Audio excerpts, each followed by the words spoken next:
من بعد ما مشى ليا الذوق ومشى ليا الشم وكان عندي واحد الالم حاده ماشي هي هذيك في الجسم ديالي. الا كانوا عندك هاد الاعراض ديري هاد المشروب وتفكريني. الا كان عندك الم في الحلق، الم في الراس، الم في الجسم كامل، الدوخه، الكحه، ضيق في التنفس، حتى بالنسبه للناس اللي عندهم المناعه ديالهم ضعيفه بزاف، ما عليك اختي غير بهاد الوصفه. وان شاء الله بغيتكم كاملين توصلوا هاد الفيديو هذا الاكبر واكثر عدد من اللايكات باش يوصل بزاف بزاف بزاف ديال الناس، ولينا الاجر كاملين ان شاء الله، والله يشافي الجميع. وكنقول لكم دابا خليوكم مع الفيديو كامل من الاول حتى الاخير هكا باش تشوفوا طريقه الاستعمال وطريقه التحضير. الله على بركه الله غادي نبداو الوصفه ديال اليوم. كيف ما غادي تلاحظوا معايا، اول حاجه اللي غادي نبدا بها اولا اللي غادي تكون خاصها تكون عندي في هذه الوصفه هذه اللي هو الليمون اولا الحامض. الليمون اولا الحامض فهو غني عن التعريف وعنده عده مزايا الجسم ديالنا اللي كيف ما قلت لكم اللي كنعانيو من بزاف د الحوايج سيرتو في هذه الوقيته هذه. فكل شيء مريض. الحمد لله الوصفه اللي غادي نستعمل معكم فهي تهنيكم من جميع هاد المشاكل هادو اللي عندنا في هاد الفتره هذه. اي الم كتعانيو منه فان شاء الله باذن الله هاد الوصفه هذه غادي تهنيكم نهائيا من هاد المشكل. اول حاجه هنايا عندنا كيف ما قلت لكم اللي هو الليمون اولا الحامض وهو غني عن التعريف. هنايا عندي الليمون الاخضر وعندي ايضا الاصفر. هنايا بالنسبه لكم اللي متوفر ديروه، ولكن الا كان متوفر هذا الاخضر هذا فمن الاحسن لانه كيفيدنا في الجسم ديالنا وعنده واحد الجهد او القوه اكثر من الليمون الاصفر. المهم كيف ما كتلاحظوا غادي ناخذ واحد نصف حامضه اولا ليمونه على هذا الشكل، وغادي ناخذ واحد الكاس على هذا الشكل.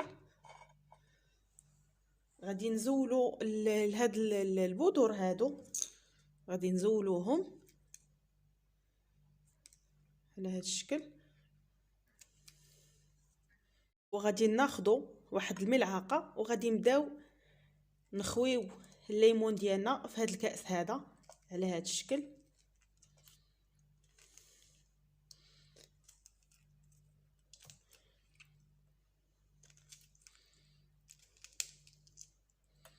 من بعد غادي نزولوا له داك البذور بطبيعه الحال.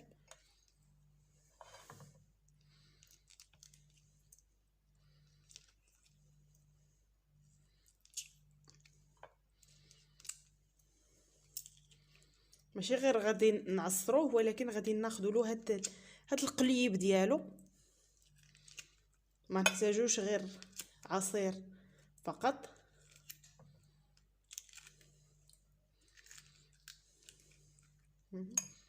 كيف ما كتشوفوا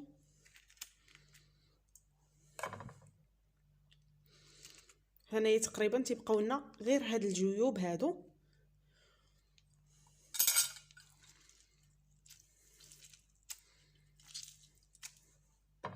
دابا غادي نحيدو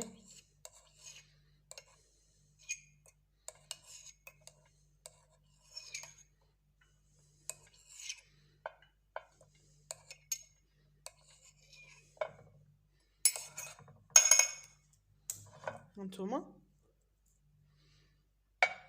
دابا غادي ناخذوا واحد الفص ديال الثوم، واحد الفص ديال الثوم كيف ما كتشوفوا يكون متوسط ولا صغير داكشي على حسابكم. غادي نزولوا له هاد القشره ديالو على هذا الشكل.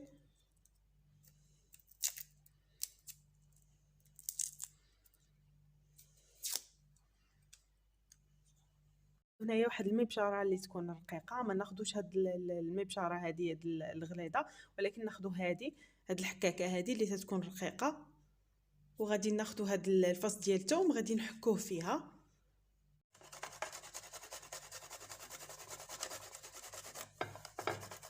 كتشوفوا الفص ديال الثوم ديالي انا حكيته جيدا،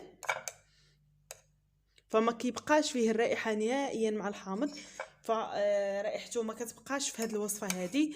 وكيف ما كنعرفوا ان هذه الوصفه كيف ما قلت لكم فهي زوينه زوينه زوينه بزاف. غير جربوها وما غاديش تندموا نهائيا، غادي تخلصوا من هاد المشاكل كامله كيف ما قلت لكم، وغادي يكون علاج تام باذن الله. هذه كيف ما لاحظتوا معايا غادي ناخذ هنايا القرفه اولا الدارتين. قرفه اولا دارتين بالنسبه للناس اللي متوفره عندهم القرفه بحال هكا اعواد يمكن لهم يضيفوها ماشي مشكل. بالنسبه للناس اللي متوفره عندهم القرفه هكا مدقوقه اولا مطحونه فيستعملوها ايضا، ولكن الكميه تكون غير صغيره من عود القرفه. وحتى الكميه ديال القرفه وهي مطحونه كنستعملوا حتى هي كميه صغيره. هنا كيف ما كتلاحظوا هي هذه غادي ناخذوا واحد الكميه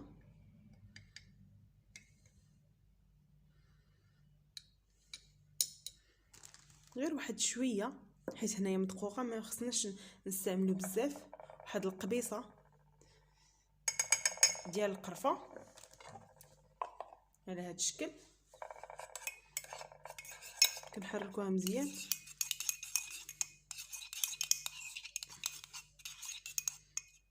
على هذا الشكل. المرحله الاخيره كيف ما لاحظتوا معايا غادي نضيفوا هذا المكون الرائع، مكون ما نقولش لكم عليه النتيجه ديالو هائله بزاف بزاف بزاف، اللي هو اكليل الجبل اولا ازير اولا اكليل الجبل. غادي نستعملوا منه هنايا واحد الكميه ماشي بزاف بطبيعه الحال حيت هو عندنا طري، غادي نستعملوا غير هاد الكميه فقط. وبالنسبه للناس اللي غادي يسولوا اللي ما عندهمش الازير اولا اكليل الجبل طري فيمكن لهم ياخذوه غير هذاك يعني اللي كيكون ميبس حتى هو كيعطينا نتيجه زوينه. غير هذاك الميبس غادي ديروا الكميه مضاعفه، يعني غادي تضاعفوا الكميه. وهاد الوصفه كما قلت لكم فهي زوينه بزاف. دابا انا هنايا دايره واحد شويه ديال الماء كيسخن، فدايره الماء سخون غادي يسخن ليا ونكمل معكم الوصفه. فهنايا كيف ما كتلاحظوا الماء ديالي هو طبخ ليا مزيان وسخن، فغادي نضيفوه على هاد المكونات على هاد الشكل.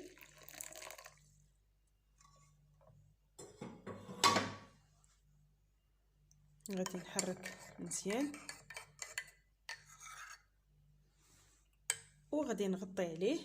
ضروري هاد المرحله هذه اننا نغطيو عليه باش هكا هادوك المكونات اللي وضعنا كاملين يطلقوا لينا مزيان مزيان مزيان في هذا الخليط هذا اولا في هذا المحلول.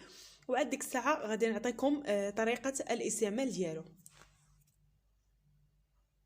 ما خليته تقريبا واحد 5 دقائق وهاد المكونات هادو عطاوني المفعول ديالهم في هذا الخليط هذا. دابا غادي نزول هاد اكليل الجبل. بالنسبه للناس اللي ما عندهمش مشكل فيقدروا يخليوه ما كاينش مشكل. انا بالنسبه للناس اللي ما كيبغيوش هكا بحال هكا يكون في المحلول فيمكن ليهم يزولوه. انا ما عنديش مشكل انا نخليه، غير عطيتكم فكره انكم تقدروا تحيدوه على هذا الشكل. فالطريقه ديال الاستعمال ديال هذا المحلول هذا فهي جد سهله وبسيطه، انكم غادي تشربوا هذا المحلول وانتم في الفراش ديالكم. يعني ملي غادي في ديك الوقيته اللي غادي تغطيو المحلول ديالكم وتخليو هاد المكونات يطلقوا في هذا الماء هذا، فغادي تمشيو تهزوا الكويس ديالكم، غادي تمشيو في المكان اللي كتنعسوا فيه، فغادي تمشيو وغادي تخليوه حتى دوز كيف ما قلت لكم واحد الوقيته بيد ما طلقوا المكونات، وغادي تعريو عليه وتشربوه وانتم في الفراش ومغطيين مزيان مزيان مزيان. حيت هاد الوصفه هذه ضروري باش تكونوا مغطيين وسخانين باش هكا المفعول ديال الوصفه كينجح معكم 100%. ماشي تشربوه وتبقاو غاديين جايين، يعني خصكم تشربوه وتكاو وتغطوا مزيان. الا حسيتوا بواحد التعرق فعادي جدا، بالعكس تما غادي يكون هذا المحلول خدم لكم مزيان وهناكم من بزاف ديال المشاكل اللي كنعانيو منها في هذا الوقت هذه وفي هذا الجو هذا. وان شاء الله هاد الوصفه هذه تنجح معكم وتنفعكم وتبارطاجيوها مع الناس كاملين باش هكا كلشي يستافد وتعمل فائده على الجميع ان شاء الله. والله شافي الجميع باذن الله ويكون شفاء تام. وان شاء الله نعطيكم المزيد والمزيد من الوصفات اللي كتسولوني عليها والوصفات اللي كتطلبوا مني. هذا هو الفيديو كيف ما كتلاحظوا. كنتمنى انه يعجبكم، ما نكونش طولت عليكم فيه. الى عجبكم فيديو ما تنساوش تبارطاجيوه وتشتركوا في القناه. بالنسبه للناس اللي اول مره غادي يشوفوا القناه ديالي فكنقول لكم ما تنساوش الاشتراك والضغط على زر الجرس هكا باش يوصلكم كل جديد. دابا غادي نقول لكم السلام عليكم حتى الفيديو القادم ان شاء الله. تبقاو على خير.